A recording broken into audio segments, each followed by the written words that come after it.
3x - 7y = 12 என்ற நேர்கோட்டிற்கு இணையாகவும் 6,4 என்ற புள்ளி வழி செல்வதுமான நேர்கோட்டின் சமன்பாட்டை காண்க. ஓகே சாமி.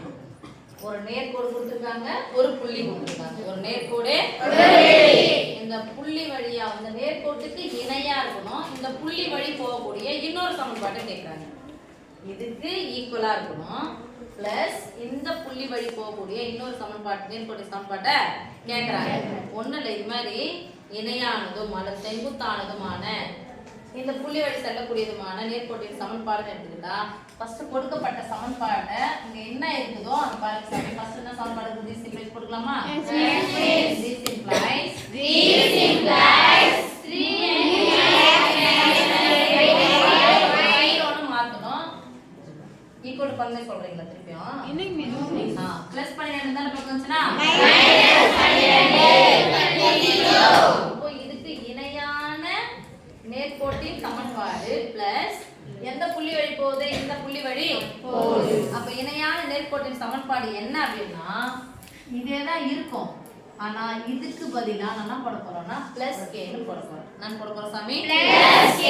அது இணையானதுமான ஒரு புள்ளி வழி செல்வதுமான இல்ல செங்குத்தானதுமான ஒரு புள்ளி வழி செல்வதுமான போட்டோனே சத்யா கொடுக்கப்பட்ட xy னுடைய கெழுக்களை அப்படியே வச்சுக்கணும். பின்னாடி என்ன இருந்தாலும் பரவாயில்ல பிளஸ் k = 0 நான் எழுத போறேன். இணையான சமன்பாடு இணையான சமன்பாடு இணையான சமன்பாடு சொல்லுங்க பாக்கலாம். அப்படியே சொல்லுங்க 3x இந்த -12க்கு பதிலா நான் போட போறேன்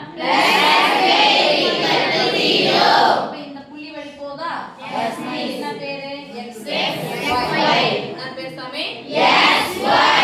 இது x ன்னு எடுத்துறேன், இது y y நான் எடுத்துறேன். 3க்கு x க்கு நடுவுல என்ன குறி? பெருக்கல். பெருக்கலாம் 3 ஆல் 12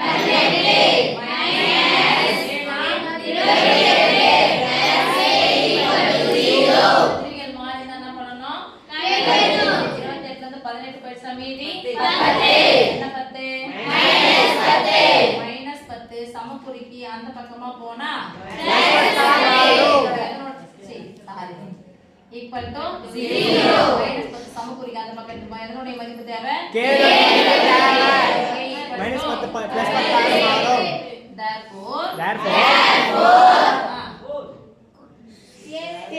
தேவையான சமன்பாடு இணையான சமன்பாடு தான் தேவையான சமன்பாடு. கேவுக்கு பதிலா நான் போற போறேன் 10. சொல்லுங்க பவர்ஃபுல்லா அப்படி சொல்லுங்க